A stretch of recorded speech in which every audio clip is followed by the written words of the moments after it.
The 41-year-old Stuart Friesen. 3 trucks go up high. That's a gift for Friesen. Green flag is in the air. Give Stuart Friesen the edge.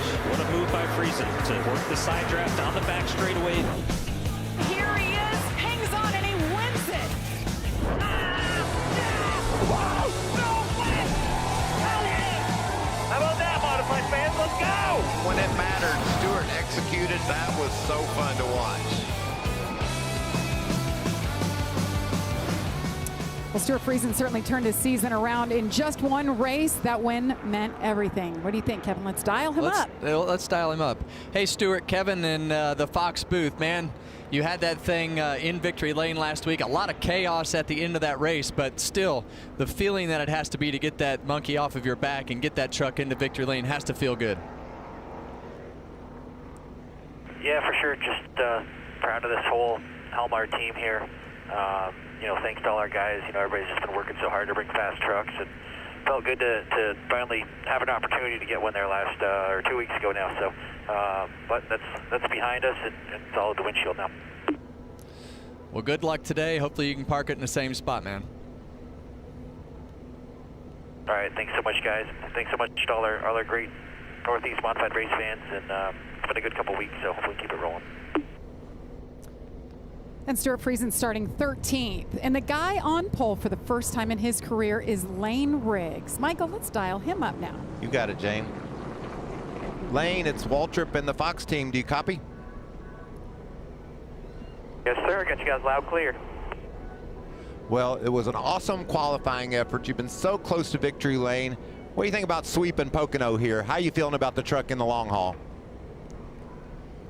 I feel great. We had a great practice run. Obviously surprised in qualifying from last year being wrecked on lap 2 in practice and really not even getting to race, just riding around in the back to all of a sudden get my first pole. This is the last place I thought I'd get it, but you know, I feel really good about it. I knew that we had a good piece of practice with our same piece that we had at Nashville that was so good. And speaking of Nashville, the bare knuckle boxing fight is tonight in Nashville on Spice TV, so make sure everybody tune in after the race.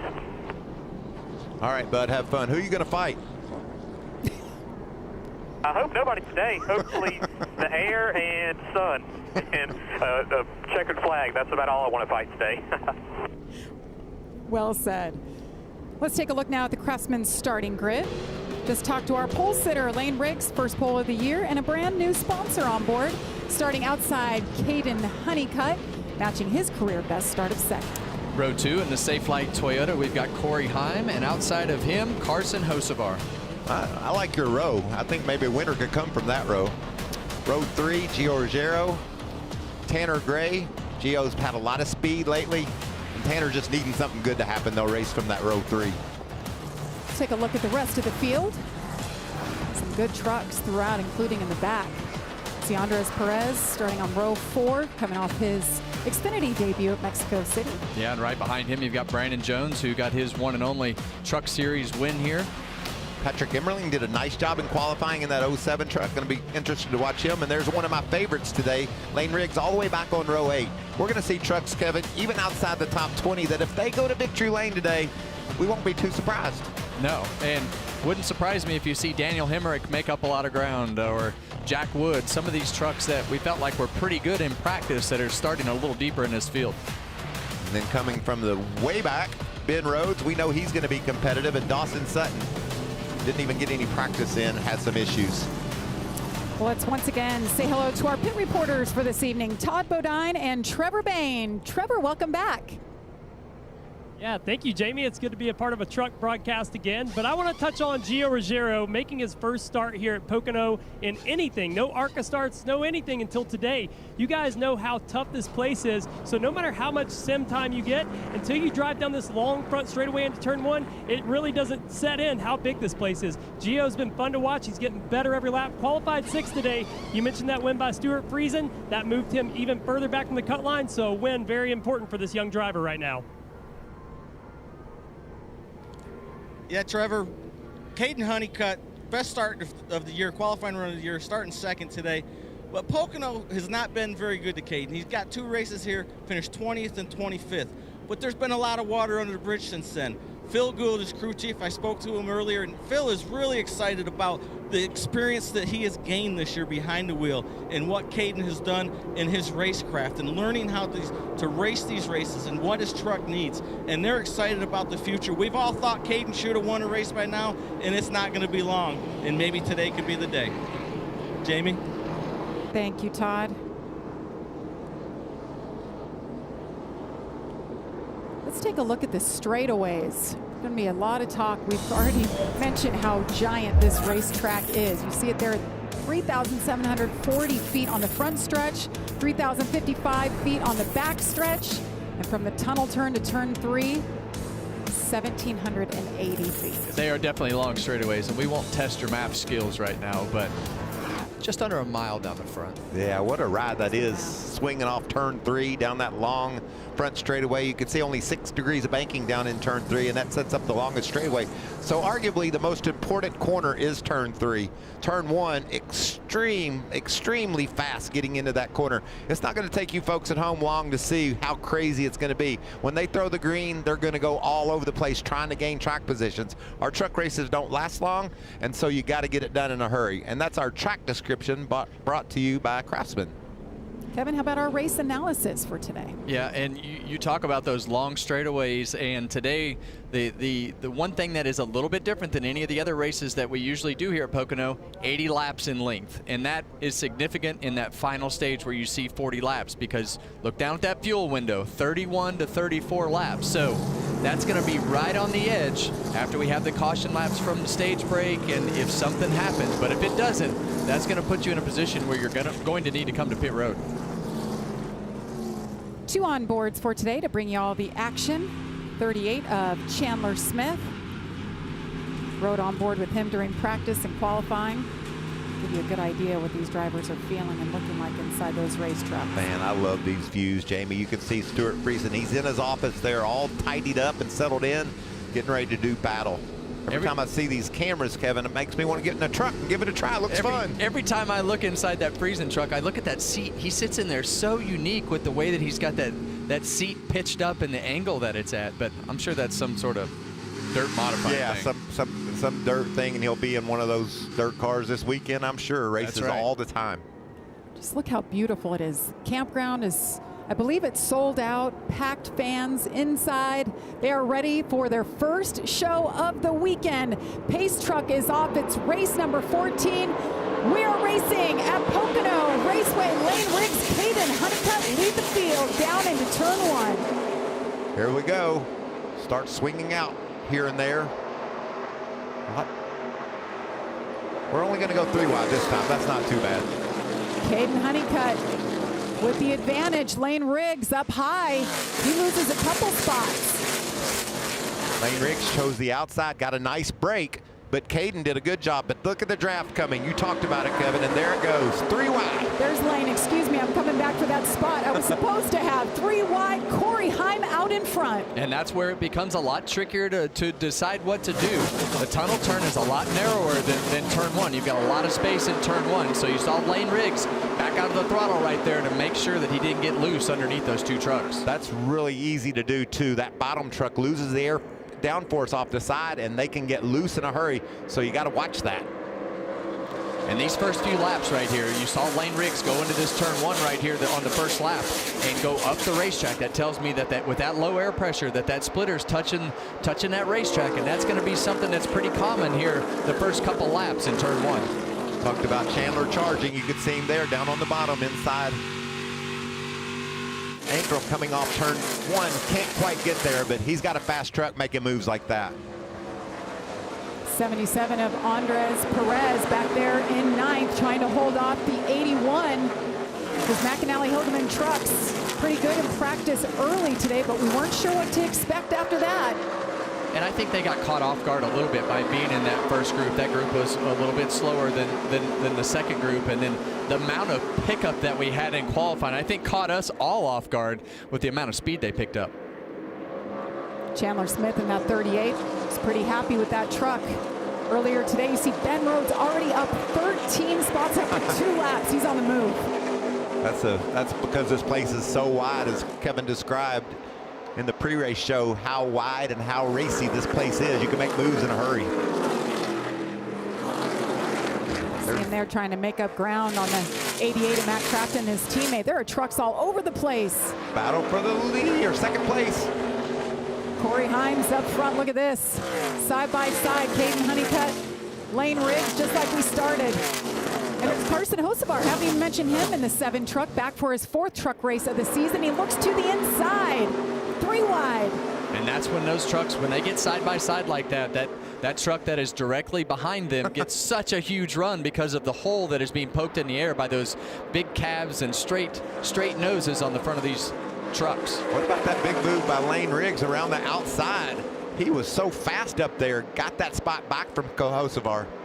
And we feel like Lane Riggs and Corey Heim had the best trucks in practice. Obviously, everybody's going to make their vehicles better, but right now, you have to go with the fact that the trucks that are 1-2, you see Corey Heim checked out. Lane Riggs had a little bit of a tough start and had to make up a couple spots, and you see the distance that cost him. Corey Heim has now led in every truck race. I feel like a broken record every race. We say he's now led in every race, all 14 now. See a little contact back in the pack. Oh. Daniel Hemrick and Ty Majeski.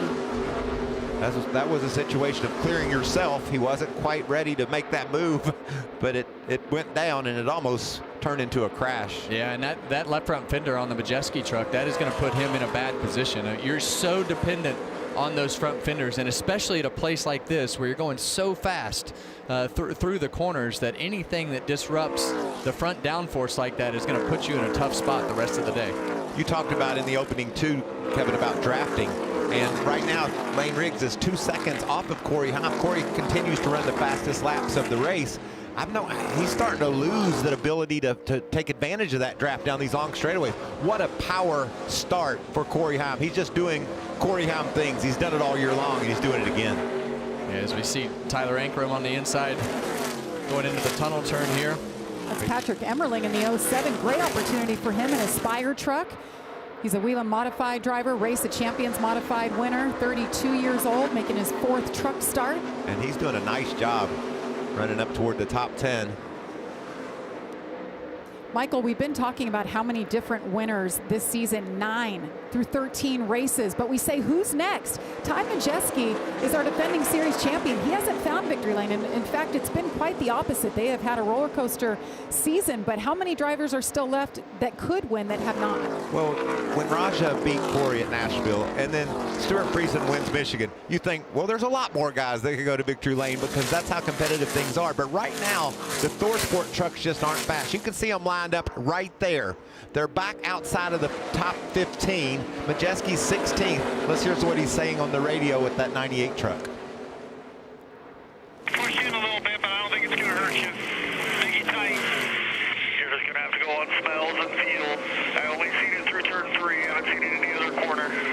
Yeah, I'm plowing tight now. Plowing tight. You said it, Kevin. Yeah. That time, but still smoking. Yeah, I mean, that fender is shoved in there a long ways, and you see him out of the throttle there, up off the corner. And when those fenders get knocked in like that, it just takes the downforce away from the front of the truck and just doesn't allow those front tires to grip like they need to, and you can't make the corner speed to keep up. Well, and also, they're talking about a tire rub. That thing could go flat in a hurry. And if it goes flat into one of these corners, he's going to go into that outside wall.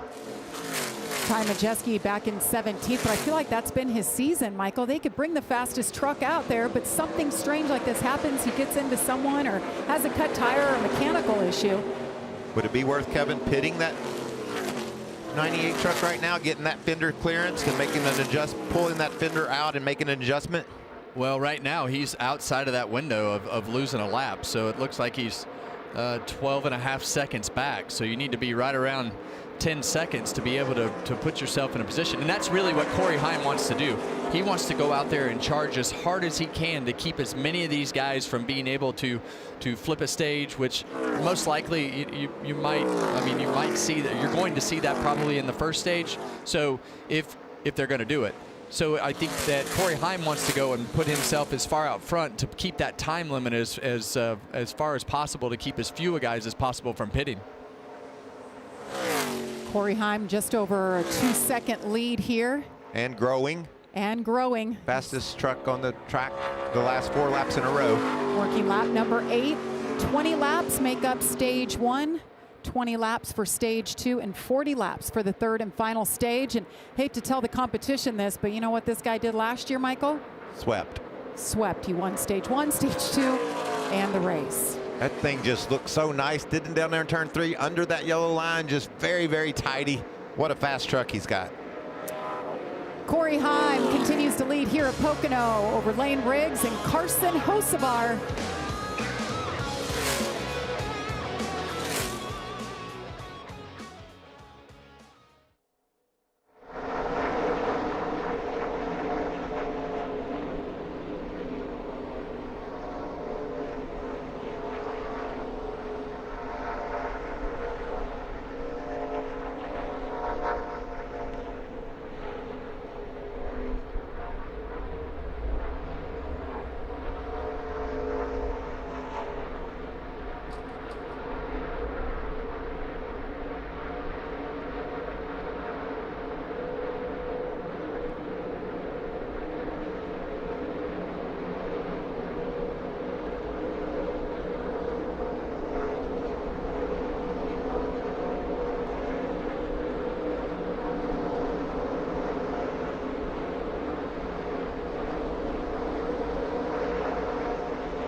Sunday, Alex Palou looks to continue his legendary season at Road America, while the rest of the pack battle for the checkered flag, the IndyCar Series. It's Sunday at 1:30 Eastern on Fox. I'll tell you one guy that stopped him 3 times this season, that's Kyle Kirkwood. He's on it. Pato Awards pretty quick. Did you guys see Joseph Newgarden's last week? Oof, at St. Louis. Wild. I saw it, and then I saw one of his competitors, Scott McLaughlin, out at the summer shootout there at Charlotte Motor Speedway, racing a legend car with SVG, and that was pretty entertaining. How'd he do? He did fine until he got spun out. That's that's pretty normal out there, though. Pretty normal here in the truck series. Corey Himes driving away from the field. Things will change, though. You can see Lane Riggs is hanging right there. Only beat Corey by about a 0.5 of a second last lap. So there's good competitive trucks. And I'm telling you, we talked about the opening start is more calm than I thought it would be. As time goes forward, these guys are just going to push harder and harder. Yeah, and you see those, I'm sorry, Jamie, the first 3 trucks right there, all but ran the exact same lap time that time around the racetrack. So as long as Corey Heim isn't sitting out front just pacing himself, looks pretty competitive right now. Corey Heim out there with a 2-second lead over Lane Riggs. What is the 88 Matt Crafton talking about? Jamie, we've got some debris on the grill of the 15 truck creating some overheating issues, but Matt Crafton's got other things causing some overheating. Take a listen. There's no way that motherfucker is in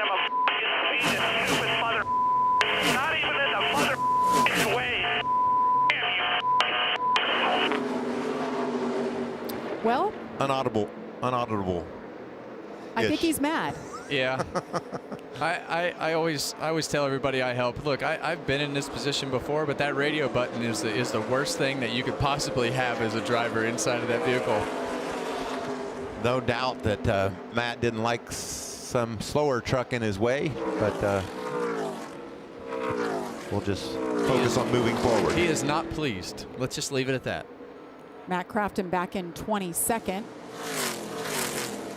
Talk about the diversity in this series. And Matt Crafton, how many starts he has? This is his 581st start. You have 13 drivers, 12 drivers that have never raced here at Pocono. Well, I think when you talk about the young drivers and you talk about the preparation and time, Matt's obviously got the on-track time that goes with that experience. But you look at Corey Heim, he's been here for a few years, but these guys, they prepare in the simulator. The guys that are here for the first time racing this truck race are able to go to the simulator and make the laps. And I know it's not like reality, but they have no fear. And they go out on a racetrack and they don't know any difference. And they just go and do the exact same things that they do in the simulator, and they start to work on it. And it doesn't bother them to make their first laps on a racetrack or make their first restart on a racetrack. So a lot of tools outside of the experience on the track in today's world. So different from the days with you guys where you were actually in the seat on a track testing all the time, and we just don't do that in this sport any longer. So Corey Heim has been our only leader today. He's led all 15 of them, and look at this, most laps led in the Craftsman Truck Series. Ron Hornaday on top, but you look down, Corey Heim just bumped our own Todd Bodine. He's now led 2,220 laps and counting in the series. How about that, Kevin? You're up there in 9th. I didn't even know I ever led that many laps in the truck series. So You didn't count? You didn't I did track? not. I didn't. You led a lot, won a lot, like you've done your whole life. So, and it's really cool that Took a long time. your son's coming along. It's so fun to watch all that. Congratulations on his win. It has been fun. Hey, and Ron Hornaday, top of the board. Yes. He's led the most laps. Big day for him. It is a big day. I think, well, I know today is Ron's birthday. So happy birthday if you're out there listening, buddy. Good to see Ron in the garages, working with the younger drivers. Isn't this something, speaking of younger drivers, you see Raja here just ahead of him, that's Gio Ruggiero. We're continuing to see this week in, week out, running up toward the top 5. A lot of speed, was in a position to win Michigan, didn't work out, but it's cool to see this kid make progress like he's done. Yeah, and you've got one of your trucks that you thought would be moving forward through this field. Chandler Smith right here has got our onboard camera right here behind Brandon Jones as they go down the front straightaway. Hasn't quite made the progress that I thought he would make, Mike. Yeah, but he's going forward, and that's important. And I think as competitive as things are here in the Truck Series, passing, it's just like the Cup Series. Passing's hard. Passing's always been hard, but the more good trucks you got, the harder it is to make your way through the field. But Chandler certainly got a competitive truck.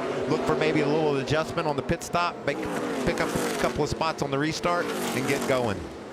2 of our 3 former winners in the field. Chandler Smith won here back in 22, and the guy's trying to get around Brandon Jones. His one and only Truck Series win came here back in 2020. Let's get an update on the 99. Ben Rhodes will hold off on that just a moment as the 7 of Carson Hocevar makes his way down pit road. This isn't surprising at all. He doesn't need any stage points. He's just going to get in, get out, try to get some better track position. I like this call a lot. 4 tires, as you see. And that's what we were talking about. They're going to flip the stage right here, put themselves in a position to finish this stage, have their new tires, don't have to pit. And you can see they just tires only, no wrenches going into the back of the truck. Maybe an air pressure adjustment, but they're not going to hold up that stop for a chassis adjustment. A lot of followers. Raja Caruth completes his work.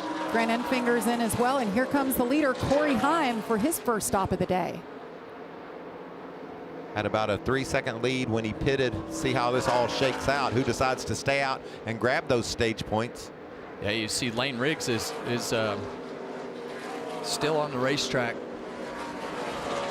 Todd. Yeah, Jamie, Corey Heim come in. Scott Cipodelli, crew chief, decided to flip the stage because the truck is just so good. Corey wants just a little adjustment, a little bit too free.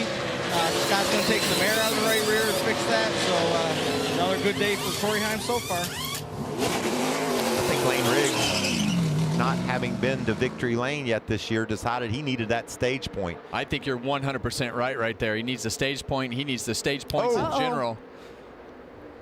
The 2, that would be Cody Dennison. That's hard Trouble on the contact. track, yes. Debris on the track. That'll bring out our first caution of the day. The final lap of stage number 1. There's all the looks of a blown right front tire with that much damage. We'll have to find a replay and see exactly what did happen. There it goes. Oof. Lost a right front tire, whether he hit debris or had a fender rub or what. Big contact for Cody. Well, that puts a couple of these trucks in a really different spot than they probably thought they were going to be in, because that's going to put the 71 truck, the 45 truck, it's going to put some of these trucks a lap down. Well, Riggs will pit. Yeah. I think the leaders will all pit. They will have to take the wave around. See what happens here. There's a lot of moving parts and pieces with. Yeah, the 71's definitely going to have to. He's going to be the lucky dog. See, anytime a caution flag comes out right at the end of a stage or during green flag pit stops, you're going to have a lot of people that come out on the good end of things and some that come out on the bad. So Cody Dennison makes it into his pit box. There's Lane Riggs there. He is the leader. And that is the end of stage 1. Riggs picks up the win there. Caden Honeycutt second. Connor Mozak, really nice opening stage for him. Andres Perez and Jake Garcia round out your top 5. We're under caution here. Stage 1 in the books. We'll mix it up and figure it all out. See who pits after this.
Man, it is great to be here in Michigan. You know, for decades, there has been a legendary sound, and that sound symbolized pure, raw, unapologetic American muscle.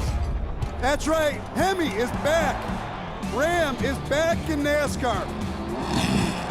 So rev your Hemi engines and let freedom ring.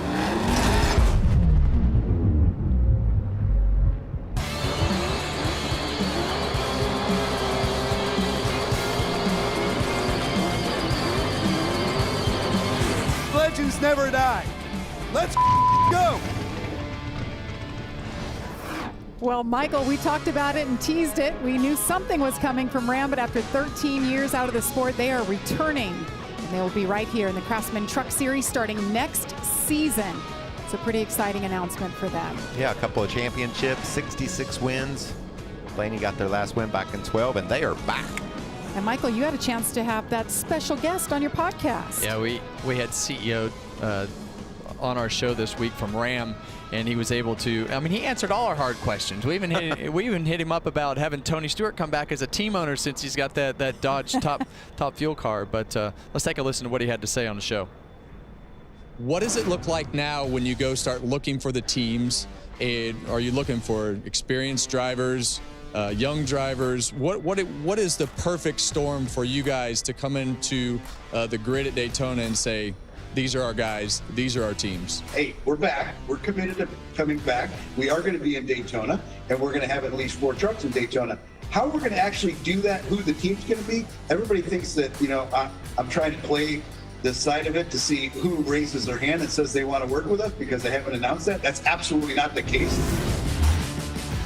Tim Kuniskis sounded pretty fired up in his announcement and then talking to you as well. So we welcome Ram back into the sport. Well, when it was Dodge and now it's Ram, they were always very aggressive in the way that they marketed their program. And I listened to Tim talk about that.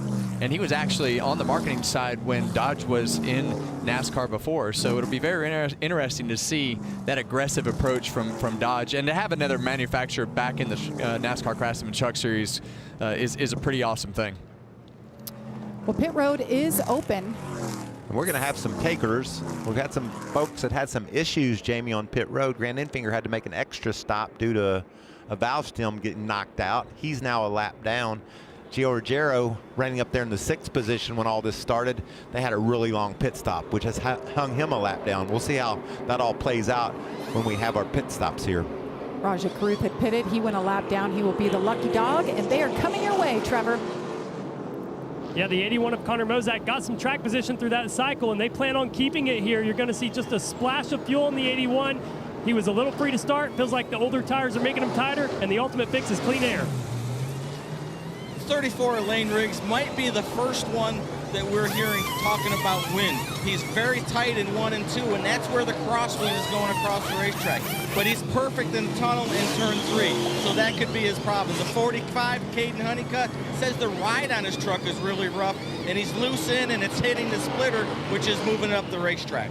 Jamie? Thank you, Todd. Yeah, you see a lot of work on pit road from air pressure to chassis adjustments throughout. Did you see Connor Mozak, his team? Trevor called it. Fuel only up 2 spots there. Lane Riggs loses 1 spot. Yeah, and I'm not sure about that call, Michael. I just think that with the fall off and everything that was happening in the first stage with these tires, I think he's going to get it ate up pretty quick here on the restart. Well, the racing community lost a special man this week, Charlie Henderson, beloved owner of Henderson Motorsports. He formed the team back in 1982 as a part-time team in the Cup Series. He went on to win in the Xfinity Series and then twice right here in the trucks with driver Parker Kligerman. He was a veteran of the U.S. Army. Charlie Henderson was 88 years old.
Tomorrow, it's baseball night in America with two of the league's biggest bats on deck as Pete Alonso and the Mets take on Kyle Schwarber and the Phillies, or the Royals battle the Padres. Check your local listing for the game in your area. That's tomorrow at 7 Eastern on Fox.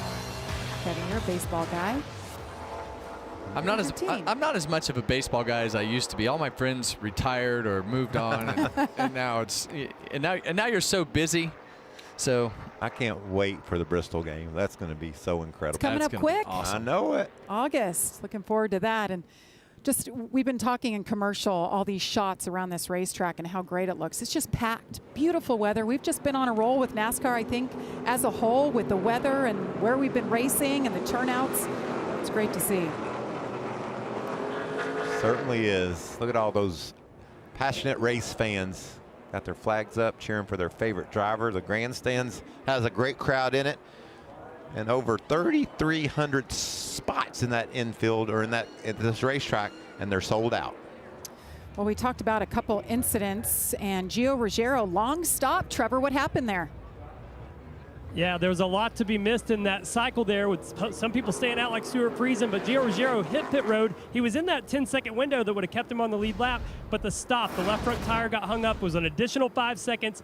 That put him a lap down. They had to take the free pass there, and instead of restarting 4th here, they're now back in the field in 29th. These are the kind of things that Gio and his team want to clean up to get that first win.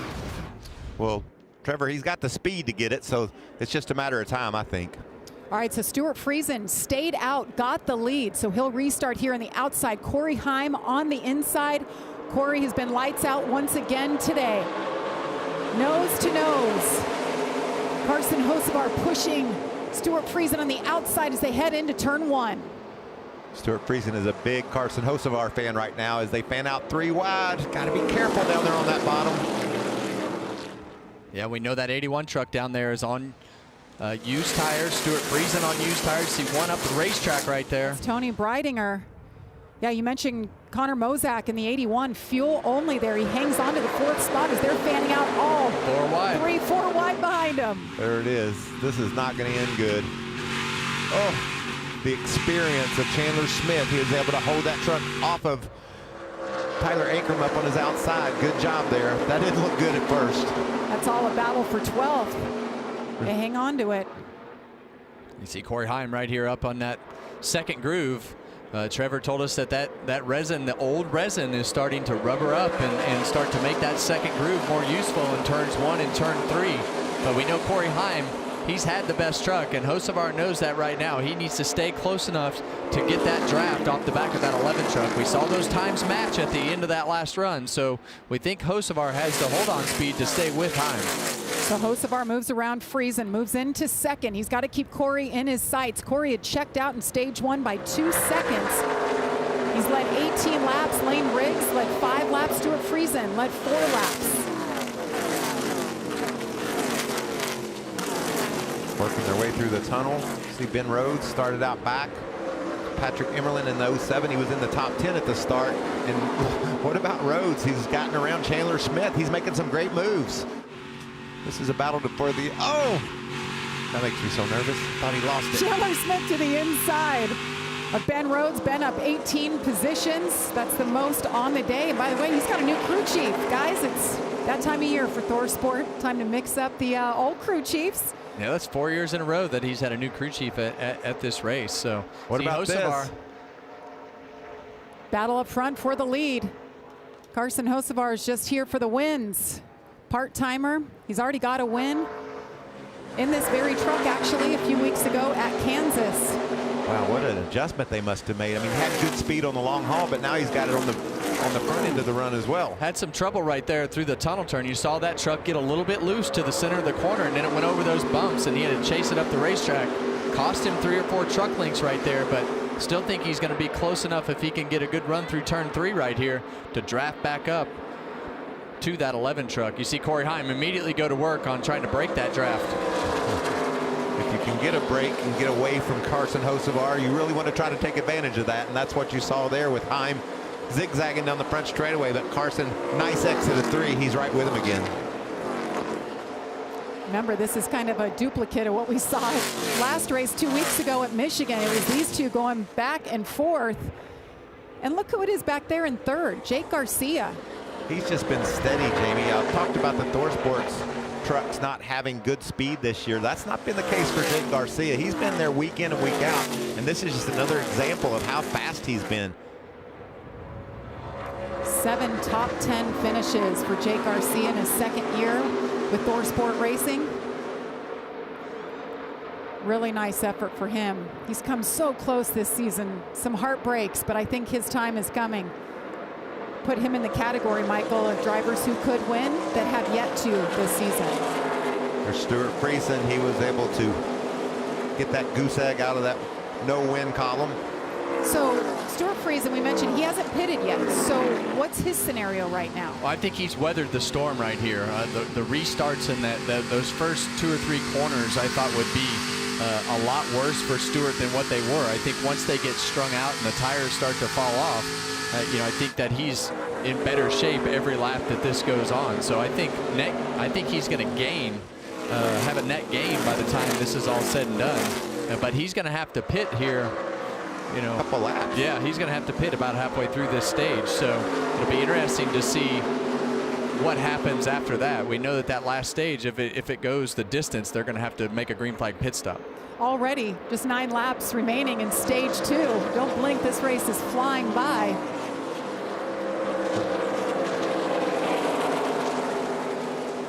Corey Heim continues to lead with 49 laps to go from Pocono Raceway. It's a slim margin over Carson Hocevar. Plenty more racing. We're going to step aside, but you won't miss a thing as we go Fox side by side.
Working stage number 2 here, Pocono Raceway, as Corey Heim continues to lead over Carson Hocevar. He didn't miss a thing. That man right there, Tanner Gray, had 2 big pieces, actually one larger piece that already flew off.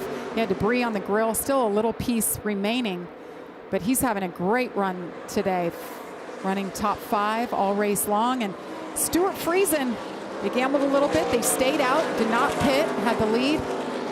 Led 4 laps, but his time has come. He's coming down pit lane to fuel up for the first time today. Set of tires, probably an adjustment, but I'm with you, Kevin. That was a good move for this team. Gained some track position, was able to hang there with those other trucks on the fresher tires. That means this 52 is handling well, and he's doing a nice job. Yeah, and I really thought they were in a position to be swallowed up there on those restarts, but the way that those restarts worked out, I mean, he only lost 3 or 4 spots, and now they're going to get a full fuel and get 4 tires on that thing, stay on the lead lap, and they put themselves in a window that not very many other people are in, so it'll be really close for him as he comes off of pit road, staying on the lead lap right here, though. If he stays on the lead lap, this is a great call because he can make this thing on 1 more stop. Well, he's just got to hang on 4 more laps, 5 more laps here. There's Ben Rhodes from the back of the pack. Didn't have a chance to qualify earlier. He had an unapproved adjustment, so NASCAR said, nope, you got to start in the back, and he has fought his way back inside the top 10. Let's get an update, Todd. Yeah, the 99 Ben Rhodes running really well. Truck is fast. He likes the way it's driving, but they got a problem. About halfway through the first run, it started missing. Not really a total miss, but it would actually stop running in the corners. Doug George's crew chief asked Ben, do you think it's electrical? Do you think it's fuel? Ben said, I think it's fuel because once I get to the straightaway, it picks up and goes again. So about halfway through the run that started, now they just pitted, filled it with fuel, and the problem is gone. So Doug George, crew chief, feels like maybe they have a pinhole in the line in the fuel cell about halfway down, sucking air. And the problem with that is running that last stage and trying to make it to the end, they have no issues. They got to pit for fuel for sure. I want to tell you, though, Todd, that 99 is fast. He's making more moves than anyone on the racetrack right now, driving through some really good trucks. So if that doesn't bite him, could be a best day for Ben. It's been a while since he could smile after the race, and this could be that day. And that's what you hope for when you change the crew chiefs and you mix your teams up. You hope for a little bit of a jolt in the performance. So good to see for Ben Rhodes and his team and ThorSport. I imagine that's a bit of an adjustment. They got the call that we had the weekend off last week, and they decided to swap with the 66. So Rich Lucius, who's been working with Ben, is now with Luke Baldwin this weekend. But it could be just a 1-race swap. It could be the rest of the season. We don't really know. We'll see how it shakes out. But you guys said the 99 is fast, up to 8th. As things look the same up front, Corey Heim continues to lead over Carson Hocevar. You mentioned Luke Baldwin and Rich Lucius getting together for this race at least. Luke in that 66 truck doing a nice job running inside the top 20, racing with some really good trucks there. And another truck to give a shout out to is just behind them, Dawson Sutton. We talked about his trouble in practice earlier. He's right there inside the top 20 as well. Yeah, you see that tape hanging off the back fender or back bumper cover right there on that 66 truck. Usually the tire carriers, they'll put tape on the tires to be able to mark and kind of clock that wheel and tire where they want it to get it over the studs. And saw that thing flapping on the back bumper. Looks like it might be gone at this point. 2 laps to go here in stage 2. There's Sutton closing in on Baldwin, racing around Grant Enfinger. Grant Enfinger's got some damage to that left front they had to tape up and fix. That aerodynamics will really hurt you here. Yeah, it's the same thing that we saw on the Ty Majeski truck. Any of that damage that happens to the front end of these trucks just immediately disrupts everything that's happening from a downforce standpoint. But you see the truck in front of him right there, Dawson Sutton, that 26 truck. First lap of practice, went into turn 1, up the racetrack, brake pedal went to the floor, into the wall, and never being here before. Didn't get any practice laps, didn't get to qualify, and now he's out there learning every lap while he's racing that Rackley Chevrolet around the racetrack. And he's driven into the inside the top 20, so you got to be thinking he's doing a really nice job with the limited experience that you talked about. And then just behind this group, Gio Ruggiero, who had the problem on pit road, he's raced his way up to be competitive. There's Gio. Final lap of stage number 2. It was Lane Riggs who won stage 1. Corey Heim is hoping to pick up yet another stage. He leads all drivers in stage wins this season. Points for the top 10. Yeah, and as Corey Heim goes through the tunnel turn, coming to the last lap of this stage, Stuart Friesen and Chandler Smith right in front of him on the same straightaway have flipped the stage and will be able to stay on that lead lap with their strategy. So they're going to be on a little different strategy, but they're probably going to have decent track position as they start this stage. Green and white checker flag is in the air. Corey Heim picks up his 12th stage win of 2025. Hosts of our second, Lane Riggs third, Jake Garcia and Tanner Gray, your top 5. Certainly has a knack for getting it done. But can he hang on for the third and final stage? Corey Heim. Will it be Heim time for the 5th time this season? Stay with us. Pit stops on the backside.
Oh, the Poconos. Who's that? Kevin and Delana Harvick checking into the honeymoon suite. Looks like Bugle Boy pants and a lot more hair. Oh! Who's in your room? Oh my gosh. Chris Myers, Jeff Hammond. Did you go in the wrong room? What happened there? All right. Well, it looks like we got checked into the same room there, but I was more worried about Myers and Hammond at that point. But the best part about that little skit, that's not the whole skit, but the best part about that skit was when Myers popped the cork out of the champagne and hit Delana square in the head. She said that's the last pre-show I am doing with you. She probably didn't think it was as funny as we did, but we thought it was pretty funny at the time. Welcome to Pocono, Delana. And that was I believe that was a heart-shaped bathtub, was it not? That's what they're known for, right? And they were having a little champagne, huh? It looks that way. We roped you guys into some crazy things over the years. Yes, you did. You're a good sport. So back to the action, and Corey Heim just broke a record. His 12th stage win of the season. That is the most ever in the Truck Series. Here at Pocono a year ago, he won both stages and the race. See if he can repeat that again. Well, let's just mention that we have four more races in the regular season after this, and then all the playoffs still to go too. So what a season that Corey Heim has put together, and I've said it multiple times. This guy's going to be racing on Sunday and be successful in what he does. But right now, he's just kicking our butt in the Truck Series. Doing what he can, and the question is, when will he be full-time in Cup? Pit road is open. Trevor, you're first up. Yeah, Tanner Gray coming down pit road here. Feels really good on the short run, but building loose as he goes. And keep in mind, he's had trash on the grill twice. So they're trying to get this 15 truck pulled down, Todd. The 11 of Corey Hines started that run off too free, and it trended to the tight side. He told his crew chief, Scott Zipadelli, if we tighten it up, we're going to be too tight at the end of the race. And Scott replied, make sure you get it full to his gas man. Carson Hosevar's got the worst problem you can have as a race car driver. The front end isn't turning and the back end's on top of the racetrack. He said we've got to get more overall grip if we're going to run with the 11. Jamie? Well, it'll be interesting to see if that 7 truck gets him fixed up and if he can run with Corey Heim. Corey Heim's team once again gets it done. Third and final stage of Pocono is coming up.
A lot more action this weekend from Pocono.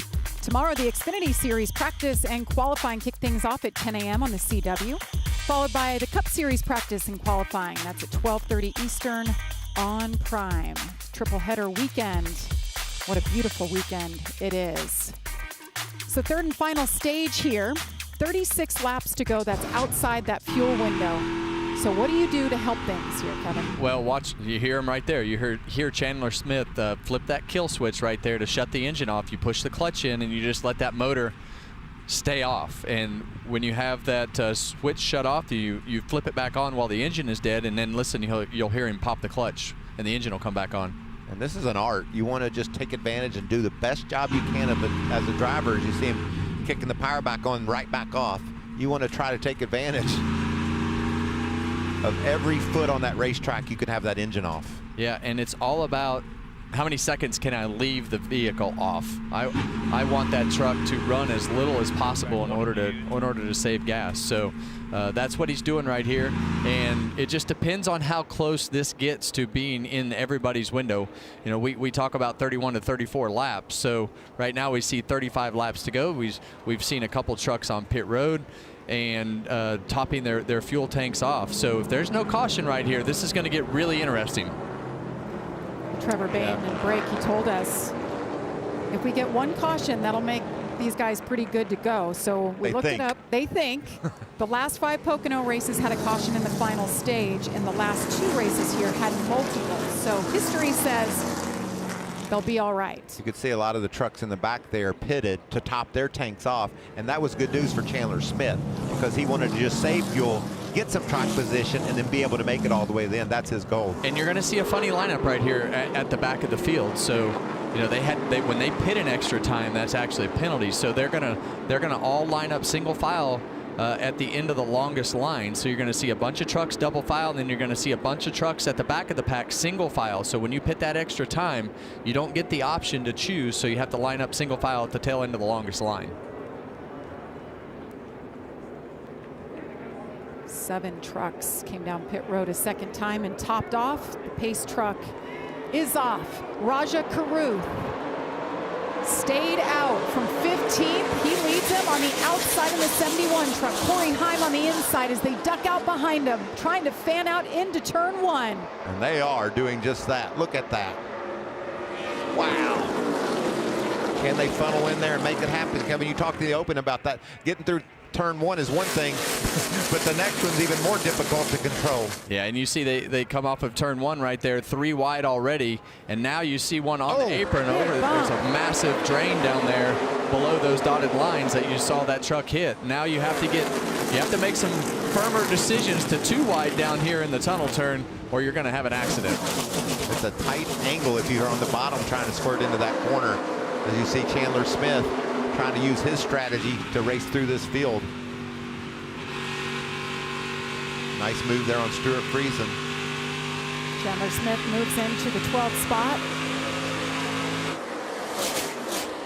Yeah, and his whole pit strategy didn't really work out as good as they thought it was going to work out with the track position gain. So he and Stuart Friesen kind of didn't really gain anything by their strategy of short pitting the last stage, and then Chandler came back in and actually changed 2 left side tires but didn't gain any ground.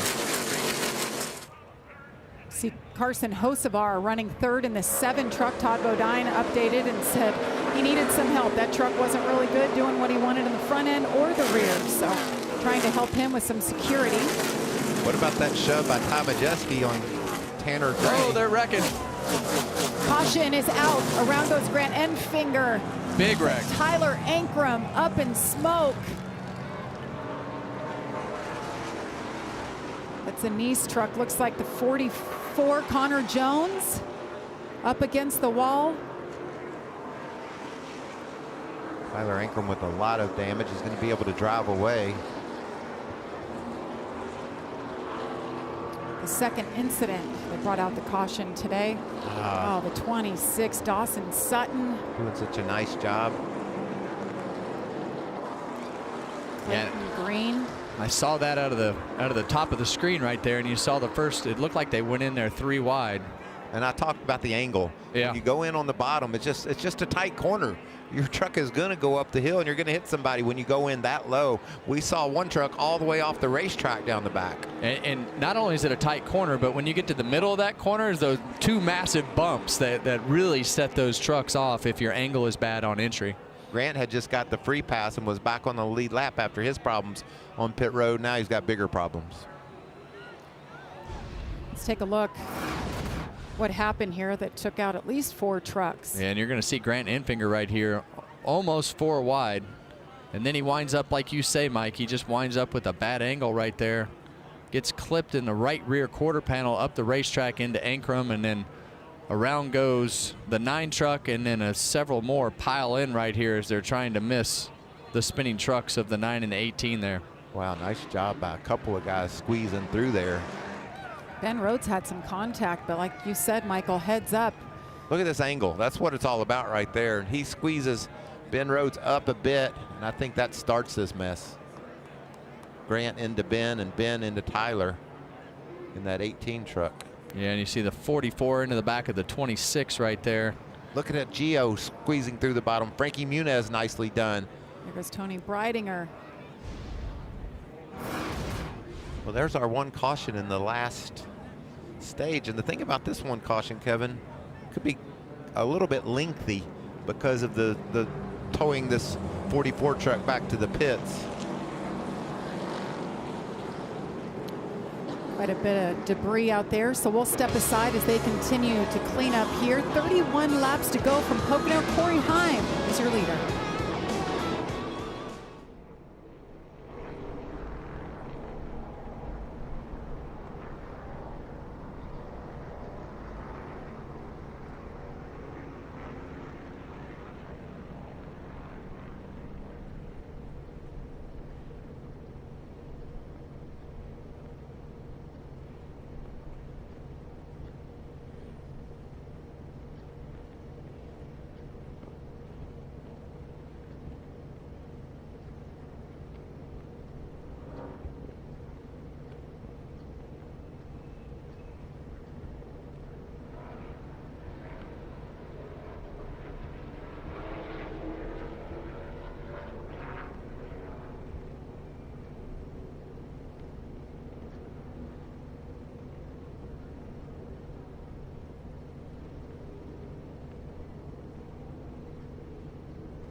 The road to 2026 continues with the Gold Cup this Sunday as the Stars and Stripes face off against Haiti.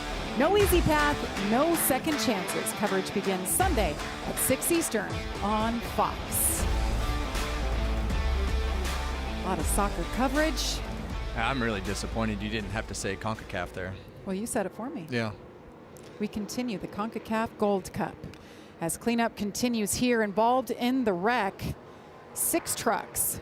Grant Enfinger, they came in and pitted once, Michael, and it didn't go well. Didn't quite get it. Fender didn't get clearance, and now they're taking their time and working on it. Not a lot of damage, just right there on that right front corner. See if Grant can get that tidied up. The first time they missed it by a mile, and it flattened the second tire that they put on. So now, as you see the 44 truck of Connor Jones still getting towed back in right there, we've got more caution laps. So what do you do here, Mike? Do you stay on the racetrack and keep your track position up front? If you're in the middle of the pack, pit, I'm staying out if I'm up front because I want to make sure that I keep my track position. I think if there's not another caution you pit here, unless you're Corey Heim, Superman, you're probably not going to be able to get back through the field. There's Superman. He wears the cape right there. Scott Zipadelli, the man calling the shots for Corey Heim atop the pit box. And I wondered about this. Raja Karuth. They had made their bed. They stayed out. And they were the 71 truck was the only truck on this strategy. The last time they pitted was, you know, lap 25 or 23.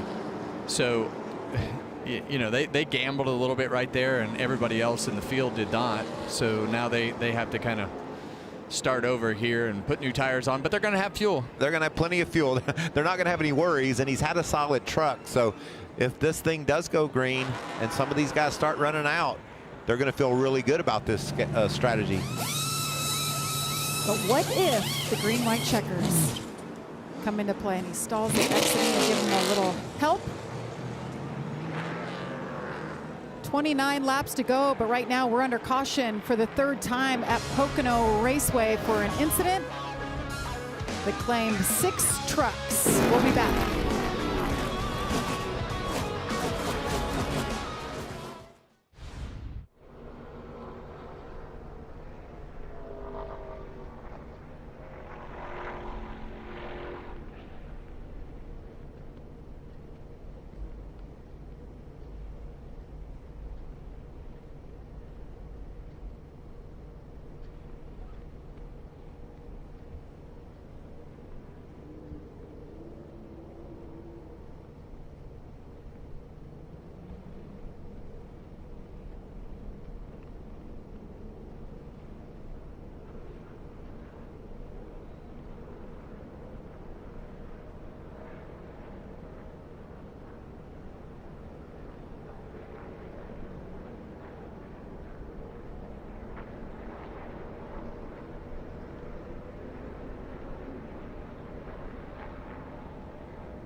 Welcome back to the NASCAR Craftsman Truck Series, live from Pocono Raceway.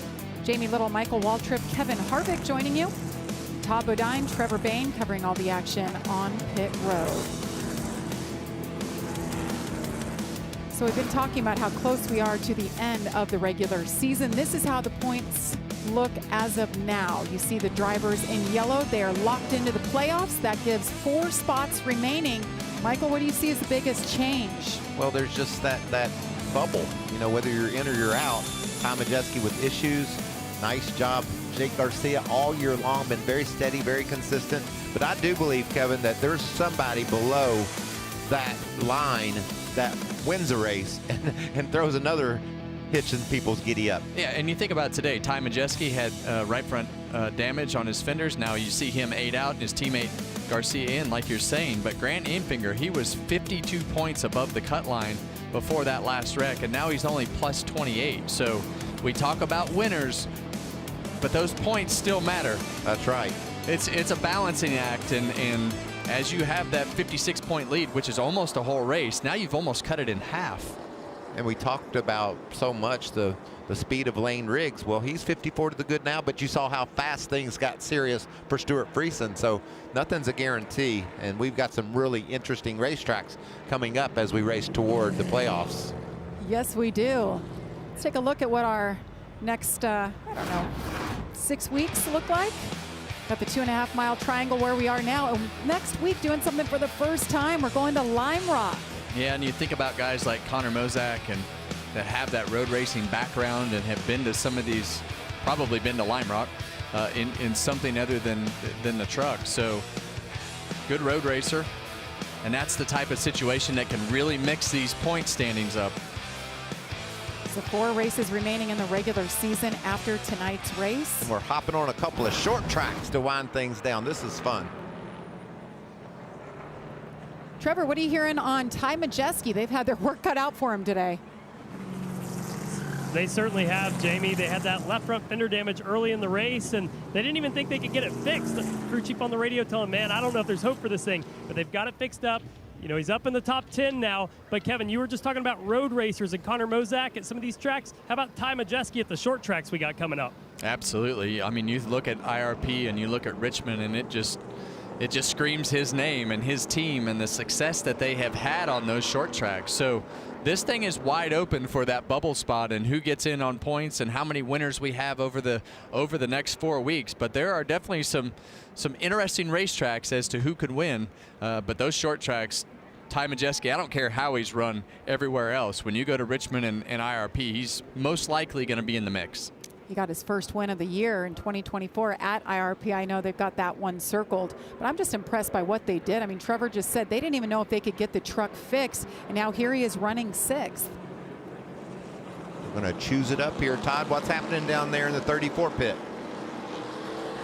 Well, Michael, Lane Riggs started on the pole and started the race off pretty good, but at the end of that first run was a little loose. So just talked to Dylan Capello, his crew chief. He said he tightened it up, went a little too far. It was a little too tight the second run. So this last stop, he said he went right down the middle, hoping that that's the right magic number on the air pressure and that they can run that 11 truck.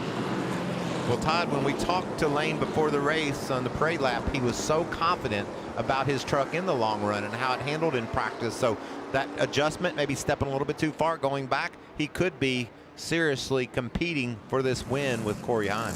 Yeah, and as you look at, you know, it's 6:35 here, and you start to see those shadows on the side of the truck. And usually one of the first things that happens at Pocono, as the sun sets, those shadows start to creep in over turn 3.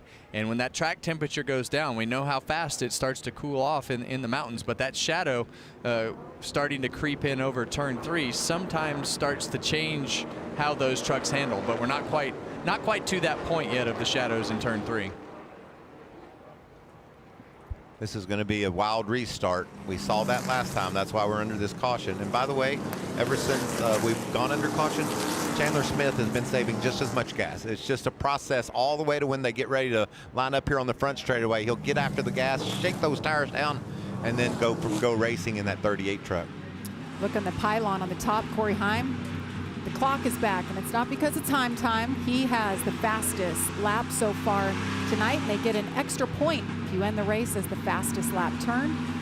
54.51. That means he's getting around here in 54.5 seconds. He's moving. He's led the most laps tonight, too. 42 laps led. Lane Riggs, 5 laps led. It's going to get serious, Jane. Corey Heim warming up those tires. Shows the outside, Lane Riggs on the inside. Carson Hocevar just behind Corey Heim. We're back under green. When you see both of those trucks in the second row get a great restart and attach to the bumper of the trucks in front of them. See those yeah, you see those trucks moving around as they're tandem. Little contact, Jake Garcia. Gets into the back of Honeycutt, slides up the racetrack. They keep him straight. There's contact back deeper, and around goes Jake Garcia. I thought he had it saved. Oh, man, this is the end of this run. Oh, Michael, you just were giving him such credit how well he's running. And I've also given you the information that it was going to be a wild restart, Yes, and that's you did. exactly how it went down. You just know when it gets late in the race, push comes to shove, and there just isn't any give. It's all take. And you said it right before we had this restart. It can change just like that. And that fast, we go from Jake Garcia having a chance to run up front and get a great finish to done for the day. He was above the bubble. He was kind of sitting right there, and now this is going to hurt him in the points. So we're under caution here for the 4th time at Pocono Raceway. 24 laps to go. This is the incident. Jake Garcia around. His day is done.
We continue under caution for the incident involving Jake Garcia. And we've got to look at this once again. Unbelievable that it was only one truck that really suffered the most damage. Yeah, you see Jake inside 3rd row right there.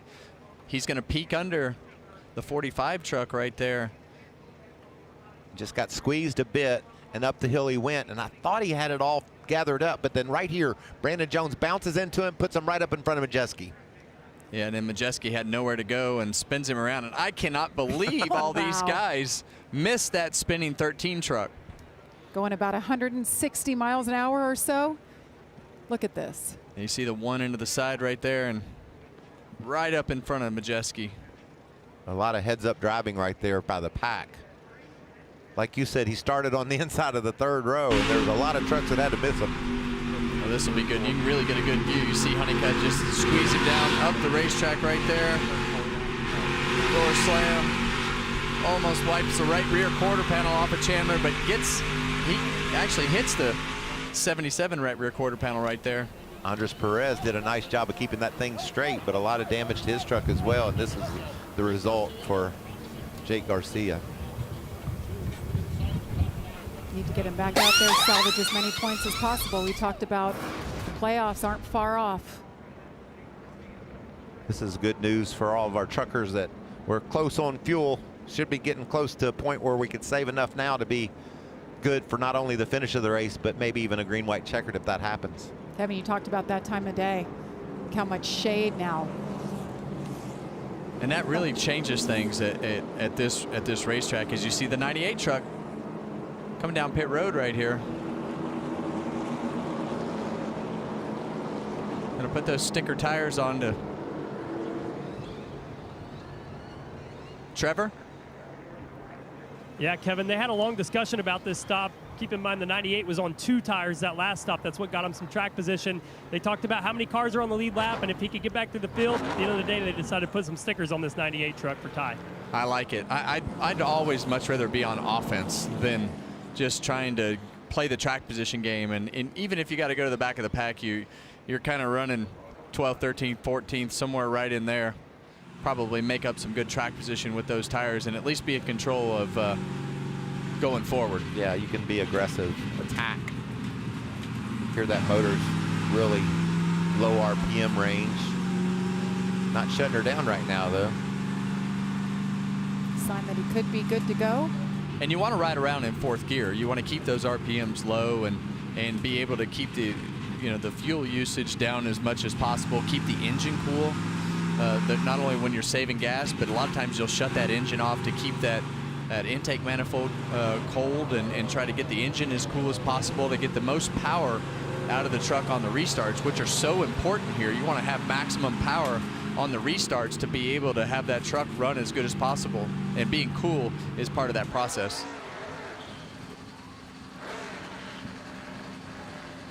Stuart Friesen riding along, saving fuel. He's up to 7th after bouncing all over the place here today. Yeah, they had their strategy at the beginning of the race, just didn't work out for them and weren't able to have things fall their way, but they've rebounded nicely. Shut her down and is coasting. Still, fuel is a concern.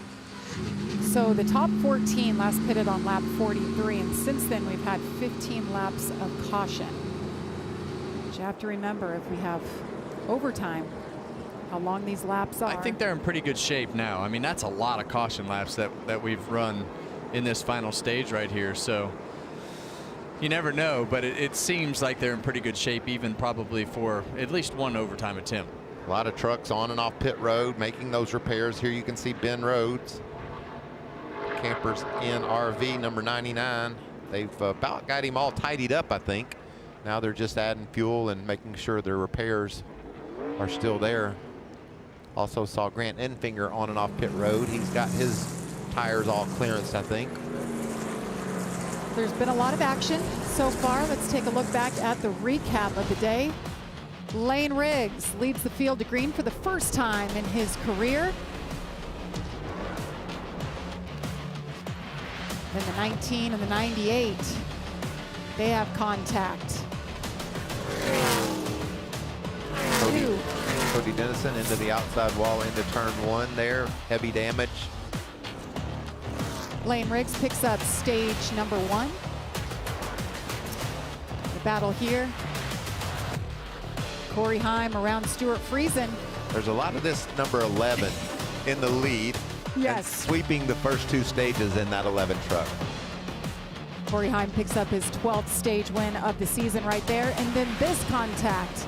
Grant Enfinger, Tyler Ankrum, Ben Rhodes involved. Ben had driven from the back of the field up to the top 10, and now they're continuing to work on that damage. And now, under caution for this incident, Jake Garcia.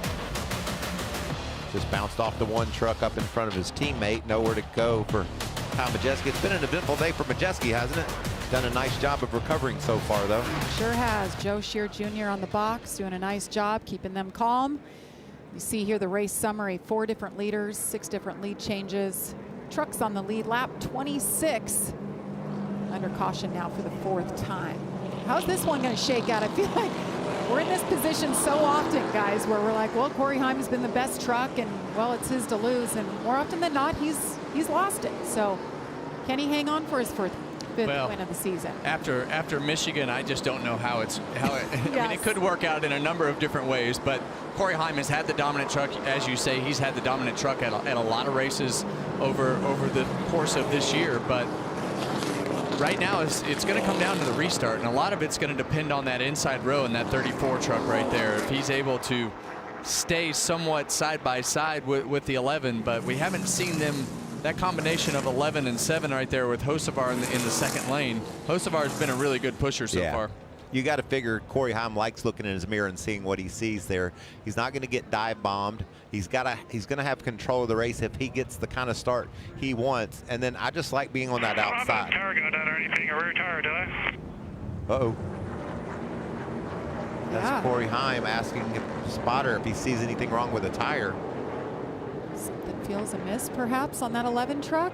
See if it's the right rear. Get a good look. Right rear's flat. Yes, it is. Yeah, you got a right Right rear's flat. Wow. Well, we talk about all the weird, crazy things that have happened, and Now he's now got to you wave see. everybody by. And that's the smart thing to do. Just get out of the way, get yourself in a position to get to pit road. But how many times have we seen this with I Corey literally Heim? just you said- just said it, and here we are. And he's going to come in and get that tire changed and put gas in it and then hope for a caution. You know, if he can get the caution, then he can get back in this thing. A long way to go. A lot of trucks on the lead lap, but he's very fast. Scott Zipadelli saying, what?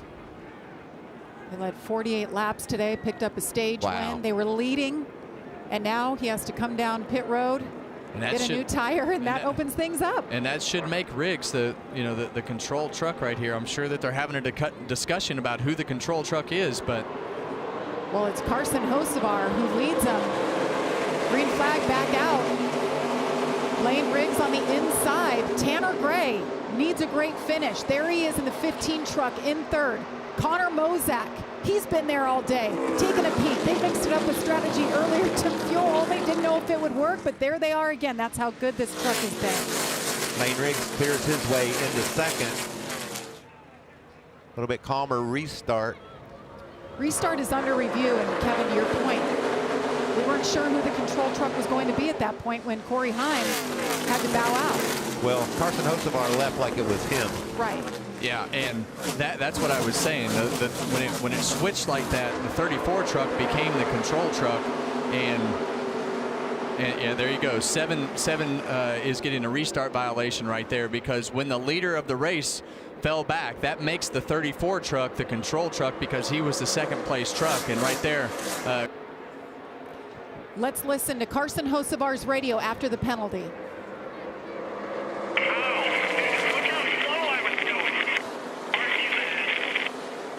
Yeah, You can argue all you want, but once the decision has been made, Yeah. you're going to have to stop. You were the first one to the box, and you were the first one to take off. You broke the rules. I mean, that's the bottom line. So, like I say, that's a tough spot to be in. We saw that at Indianapolis in the Cup race a couple years ago with Ryan Blaney and whoever else was Kyle Larson was on the front row right there. But very unique situation.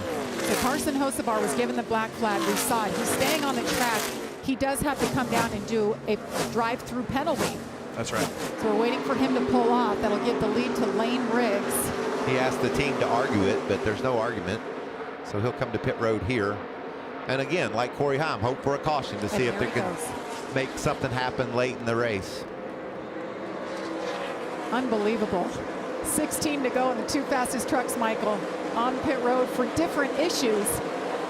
Lane Riggs gets his first career pole today. Will it be his day to get the win, first one of the season? Well, he talked about the first adjustment was too much.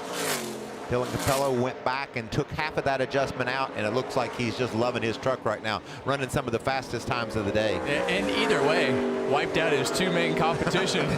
So the quality of the truck went down that was necessary to be able to lead the race when the 7 and the 11 truck. So even with his bad adjustment, he was probably better than the 15 and 45 behind him, because he's had a really good truck all day. Let's get an update on Tanner Gray running second, Trevor. Yeah, guys, well, as you can imagine, the intensity just picked up for those top 4 drivers that have not won a race yet this season. But for Tanner Gray, his spotter Coleman Presley tell him, go get the 34. You're as good as him on the long run. Also, tell him about the wind that just picked up down the front stretch, guys. That wind becomes a factor at Pocono. It can shove your truck around. You have to deal with it. And the pace is just faster. We see Lane Riggs was 4/10 faster than Tanner Gray that last lap, but the pace itself has picked up because the temperature has gone down. You see cloud cover over the racetrack. That just really makes the speed in this racetrack start to rise. when it cools off like this. What about Patrick Emmerling up in the top 10? Was 6th there, just lost a spot to Mozak. Mozak's doing a great job also. Good stories up front. Yeah, but Patrick Emmerling, a modified driver, this is different for him. He runs part-time for SS Greenlight in the Xfinity Series, making his 4th career truck start, and he does it in a Spire truck. So he's doing it right and keeping it clean and having a great run.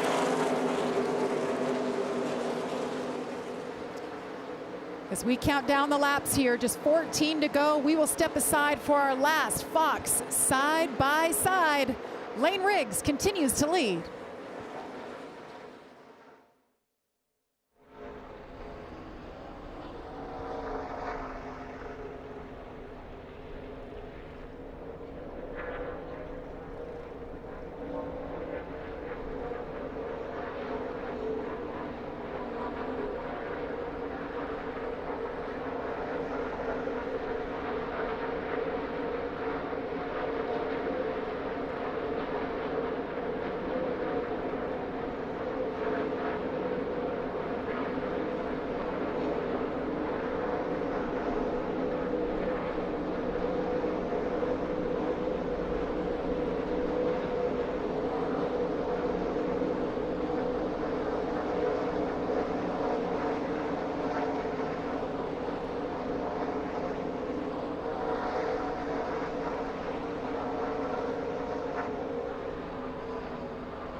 Twelve laps to go here from Pocono Raceway as Lane Riggs looks to get his first win of the season.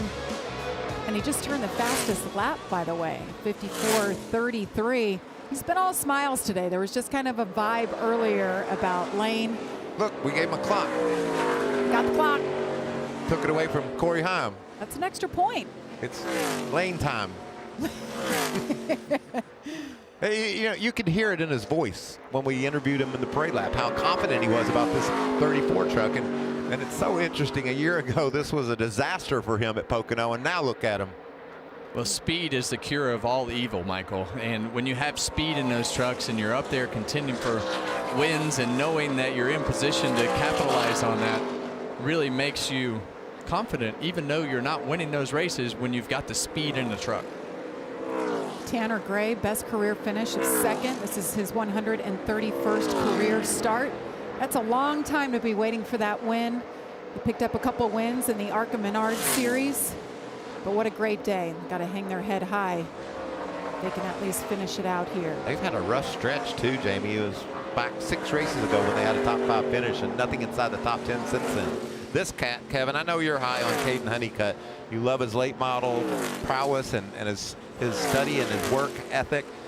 He's just a quality young man. I just like his grit, and I've been fortunate to watch Caden in the Cars Tour, whether it be in our pro late models or late model stocks, and even when he gets in an underperforming car, he always figures out how to put himself in position because of what you see right there. That thing is on the edge. He's finding the edge of that grip all the time. As the leader crosses the line, we've reached our Craftsman. 10 laps to go. What do we call that? The Krabby cars back then. Krabby truck. Kind of makes me dizzy watching it try to go straight but crooked. Feels good as a driver, Mike. And the reason that they do that, they offset all that, is to get more side force on the truck. It actually has angle in the side of the truck, and then you get that spoiler over to the side or out from behind that cab of that truck and puts more downforce on the back of that truck. So lots of aero advantages when you get that tail shifted over and that spoiler in the air, and all the things, all the benefits that come with it. One of the most beautiful trucks. So bright. Brandon Jones has been hanging in the top 5 all day. Doesn't come over here a whole lot, but Michael, he's always one we talk about, running for Tricon Garage. Got his first and only Truck Series win here back in 2020. Daniel Hemrick chasing along behind him inside the top 5 in that Napa Auto Care Chevrolet. I like saying Napa Chevrolet. As he's done a nice job. You can see just steady progression. I think he's a little bit better than Brandon right now. See if he can make a move on him. And after the first practice, you know, I really felt that these guys thought that they had some really good trucks, and we just started in qualifying. Didn't really have the speed that they needed to qualify in front of the pack. Haven't made a lot of noise today, but have done a good job grinding it out, keeping themselves out of trouble, and now put themselves in the top 5. Look at this mess. Trying to rally his Ty Majeski there. Connor Mozak in the 81. This guy's 26. He's only been racing. I believe he started when he was about 18 years old, and he's just been on the fast track. Has raced everything, and you mentioned his prowess on a road course. I mean, he's really had to learn and adapt to ovals, and he did that through the ARCA Menard series. He's done some Xfinity, running full-time this year, and just really a nice job today. There's our man Chandler Smith that's heating up the back of Mozak. Yeah, and I was like you, Michael. I really thought as we got into the race that he would continuously make himself forward like he's done all year in all the other races. But this has just not been the day where they've been able to have the performance like Lane Riggs, his teammate, up in front of the pack. It's been a crazy day for the next cat we're going to look at. Stuart Friesen. He's been on and off of strategy, on and off of pit road. Had a little bit of everything go in different directions for him today, coming off that huge win at Michigan. And man, that takes so much pressure off of him and the race team as you see him at work inside the truck, flipping his fan switches or whatever he's got up on the dash right there, and trying to get everything that he can, probably an alternator switch most likely, go down the straightaway as fast as you can without the alternator. So a lot of things for the drivers to do inside these vehicles, and a lot of work through these corners here at Pocono.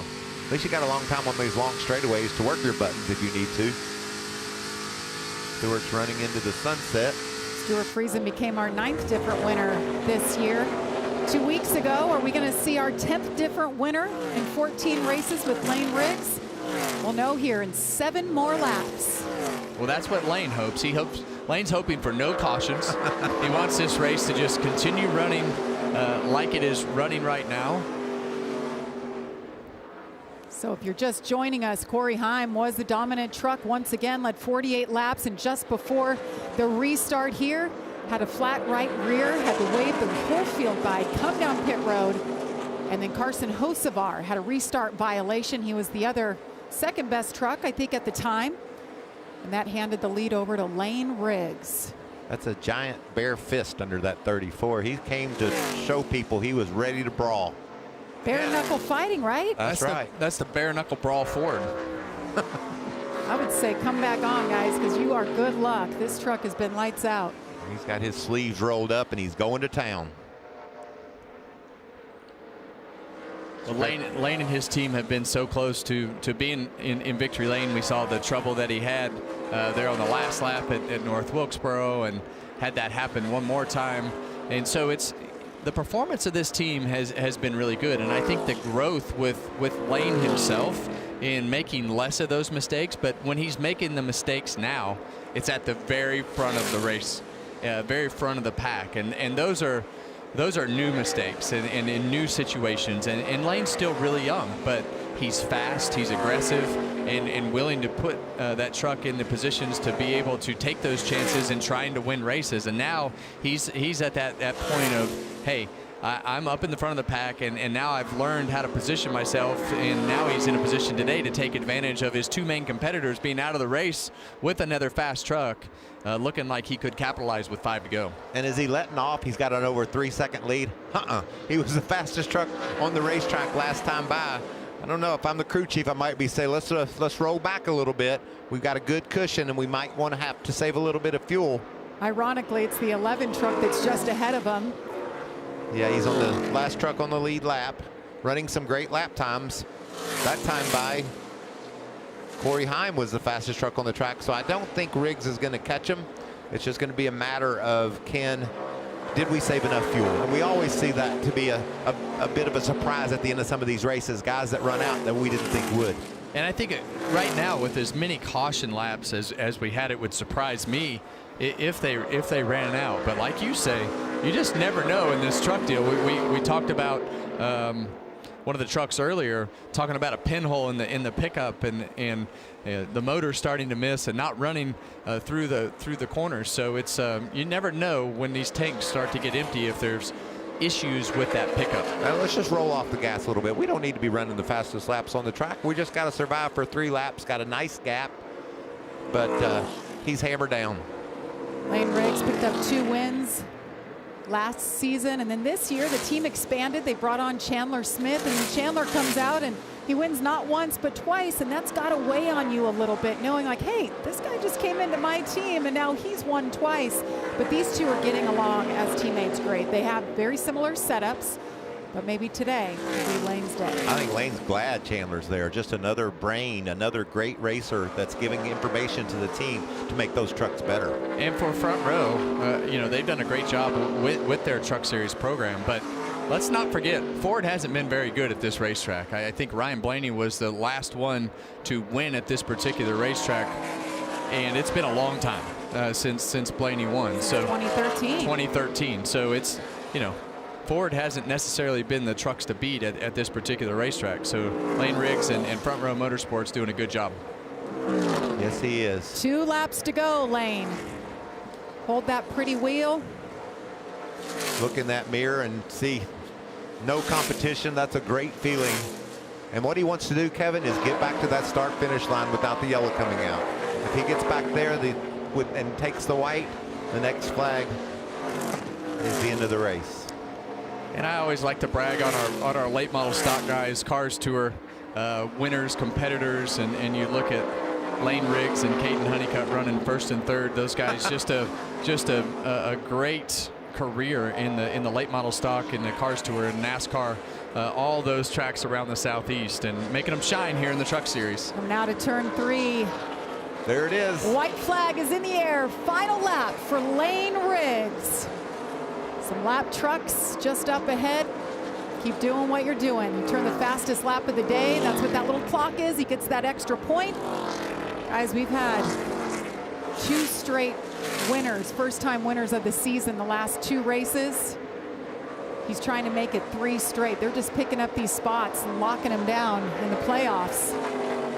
Lane Riggs told us, last year my race at Pocono was one I want to forget. It was a nightmare day. But today at Pocono,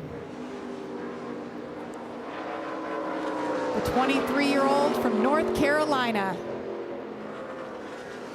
wants to see that checkered flag. Makes his way there. Lane Riggs, this will be a day he will never forget. He picks up his first win of the season and locks himself into the playoffs.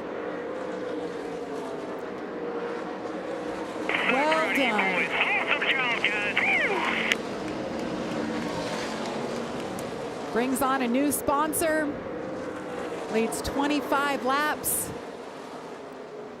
It wasn't a matter of if he was going to win, it was when. Well, let's just hope right now that his victory celebration is fixed.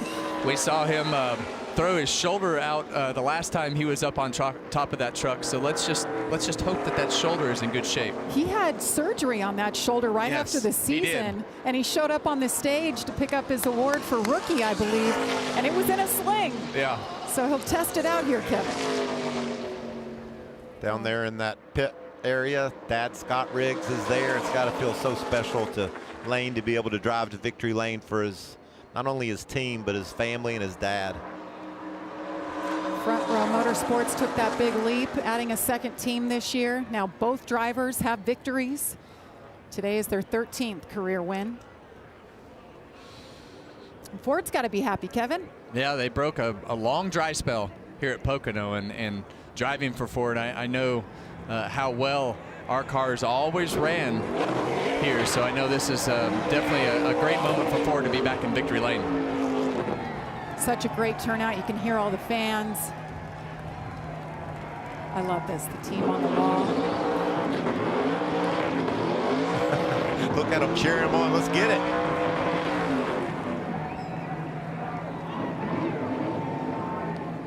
That's what you want to see.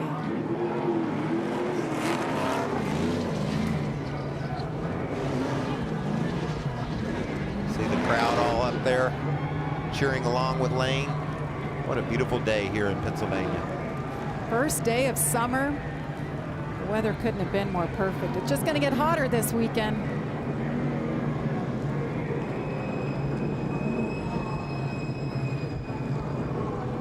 Lane Riggs climb from that truck, go celebrate with the fans, get that checkered flag.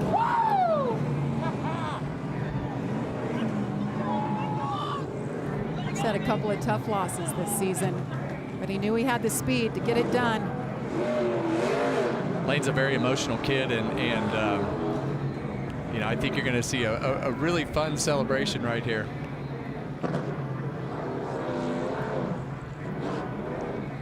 Trying to help him get all disconnected.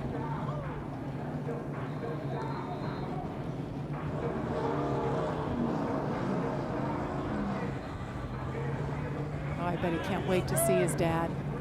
Grew up going to the racetrack, watching his dad in victory. There's that checkered flag waiting for him.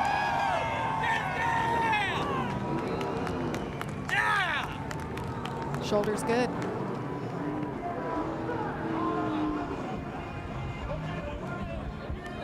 Hugs all around. And our Todd Bodine is there to hear from our happy winner. Hey, buddy. Well, a little different than Pocono than last year. You were first one to the green flag. You're first one to the checkered flag. And guess what? You set the fastest lap of the race in that last run. Well, that's just a testament to this team. That thing was bad fast, especially that last run right there. You know, I really hate the 11 fell out. I'm not sure what the 7 was doing on the restart there, but made sure to take advantage of it. Not really sure why we slowed down 30 mile an hour coming to the restart zone, but hey, I'm a happy man right now.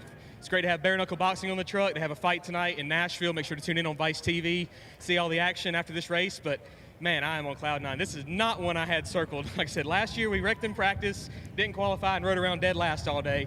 And today we were the best. So it's man, that's amazing. Lane Riggs, first win of the year here at the Tricky Triangle. That's his first career pole, and then he wins it. Take a look at this playoff leaderboard we showed you earlier. Now we've added one more driver highlighted. That's 3 straight races in a row. We've had a first-time winner on the season. Guys, there's only 3 spots remaining to make the playoffs, and we've got 4 races to go. Well, you've got 4 races to go, and you have 2 road courses and 2 short tracks. So that bubble could quickly become only 2 spots. So it'll be very interesting to see what happens as we go through the last 4 weeks. Unfortunate occurrence for Corey Heim, but it sure was an exciting day from Pocono. And Kevin, awesome to have you joining us here in the booth, and great to see that young man celebrating. What's your takeaway? Fun to come back and talk a little trucks every once in a while? It is fun. I love my job. It's so relaxing to come up here and watch these truckers do what they do, and to see Lane Riggs go to victory lane. Now it just gets more interesting as we go into these last 4 weeks of the regular season. Well, I think everything we talked about came to fruition as well. Wild restarts, crashes, Lane Riggs, Corey Heim being a couple of trucks you're going to have to beat, and it all played out just about like that. Well, you can come back and join us anytime, but we're certainly looking forward to the races still to come next Friday. It's a 2-day event at Lime Rock Park. We go there for the first time. We have practice on FS2 at 1 p.m. Eastern. On Saturday morning, it's qualifying and the race on Fox at 1 p.m. Eastern. For Michael Waltrip, Kevin Harvick, Todd Bodine, Trevor Bain, and our entire Fox Sports team, I'm Jamie Little. Thank you so much for tuning in. Congratulations to Lane Riggs. He gets it done. Coming up next, it's CONCACAF Gold Cup Match Day. So long from Pocono.